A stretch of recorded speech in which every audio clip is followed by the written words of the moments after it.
Bonjour à tous et bienvenue dans votre édition Kersierwerk. Nous sommes aujourd'hui à Uzès-les-Ouilles, village de tradition potière. Actuellement, les céramistes locaux préparent leur grande foire de la poterie. Nous y reviendrons, mais tout de suite, place à l'actualité du jour. Il y a 15 jours déjà, les demandeurs d'asile manifestaient dans la rue contre la suppression de leurs allocations alimentaires. Depuis hier, faute de financement, les associations qui les hébergent leur demandent de quitter les logements qu'ils occupent s'ils ont été déboutés de leur demande d'asile. Hier, il est venu un monsieur du Secours catholique qui m'a ramené un papier avec une dame et m'a dit qu'il est obligé de sortir de l'appartement parce que la préfecture qui a envoyé un papier, comme qu'il est marqué là-bas, que moi je ne suis pas de papier, que je ne peux pas rester là-bas, je ne sais pas pourquoi. Car Azem, comme d'autres, n'ont pas épuisé tous les recours. Mais l'injonction est venue de la préfecture, où l'on explique que c'est cela ou ne plus avoir de crédit cet hiver pour financer l'hébergement des sans-abri. Sans-abri, c'est la situation de Stella, géorgienne, en France depuis 8 ans, mère de 2 filles de 7 et 9 ans, dont la dernière est née en France.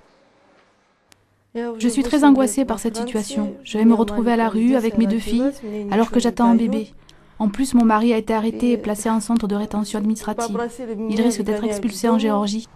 Ce soir, on apprend que des solutions d'hébergement ont été trouvées pour la majorité des familles, résultat d'une réunion de crise qui s'est déroulée hier et aujourd'hui entre les services de la préfecture et les structures d'hébergement de l'Aveyron.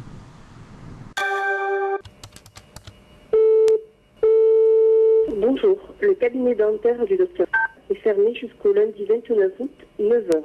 En cas d'urgence, vous pouvez composer 16 fois sur 19. Voici ce que les dentistes de Millau répondent quand on les appelle. Cette semaine du 15 août, mieux vaut ne pas avoir de problème dentaire. Il n'y a plus que 2 dentistes à temps plein et un autre à mi-temps pour toute la ville. Des journées surchargées qu'ils ont refusé de nous montrer. Plus de 40 patients par jour, sans compter les urgences de l'hôpital, parce que là aussi, le dentiste est en vacances. Une pénurie donc sur Millau qui va durer jusqu'à la fin du mois, car contrairement aux médecins généralistes, ils n'ont aucune obligation de service minimum en semaine. Quant à obtenir un rendez-vous pour plus tard, il faudra s'armer de patience. Après l'annonce de l'augmentation des prix du fourrage et des céréales, une nouvelle menace arrive à grand galop dans les clubs hippiques.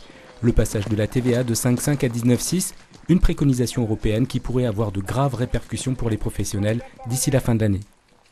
Moi, je crains des baisses d'emploi, je crains des centres qui ferment, je crains que ça joue sur la filière équine. Et nous, de toute façon, on n'a pas le choix. On est des produits, il faut tirer vers la qualité, mais de toute façon, on sera obligé de s'adapter, en tout cas d'augmenter les tarifs, quoi. Pourtant, la pratique du cheval était en pleine expansion dans l'Aveyron. Les quelques 70 centres équestres emploient entre 800 et 1000 personnes. C'est un secteur qui est en pleine progression parce que depuis 2 ans, nous avons eu une augmentation de 15% de licenciés et près de 8 à 10% de centres équestres depuis 2 ans, voilà, sur le département de l'Aveyron. Alors vous voyez quand même que l'équitation dans le département de l'Aveyron a un poids économique assez important. Les professionnels du secteur comptent sur la journée nationale du cheval le 18 septembre prochain pour sensibiliser davantage le public à leurs difficultés. Retour à Uzès-les-Ouilles, ici la poterie est une institution, c'est ce que nous allons découvrir. La poterie a façonné la réputation d'Uzès-les-Ouilles. Au XVIIe siècle, on recensait plus de 60 ateliers. Après la prospérité, l'activité est tombée dans l'oubli. Ce n'est qu'à partir de 1992 que le village a renoué avec ses origines. D'abord en organisant un marché potier, puis en incitant les céramistes à s'installer. Un véritable dynamisme autour d'une idée toute simple. L'idée, c'était de ressortir nos cruches, de refaire vivre Uzès comme c'était avant, quoi. De remettre la poterie en marche. C'était un village de potiers ici.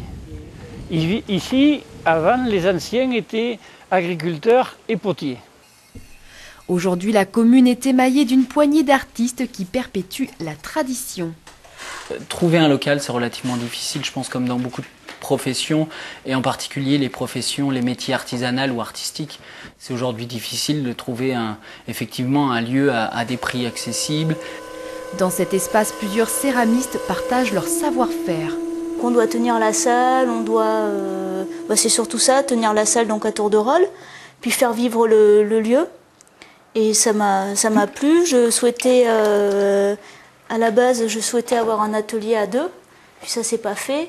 Donc ce lieu, ça me permettait d'avoir mon atelier individuel, plus la collectivité avec les autres. Donc c'est ce qui m'intéressait. Les riverains sont séduits par le résultat. En juillet, près de 400 curieux sont venus découvrir le travail des artisans.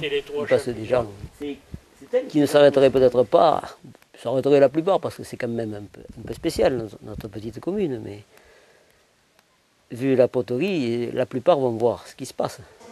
Dimanche, beaucoup de curieux circuleront dans les ruelles d'Uzèche-les-Ouilles. Avec les habitants, ils fêteront la 20e édition de la Foire de la Poterie. Tu perces ensuite et tu donnes la forme que tu veux. Voilà, j'espère que comme moi, ça vous a donné des envies. Très bonne soirée à vous sur France 3.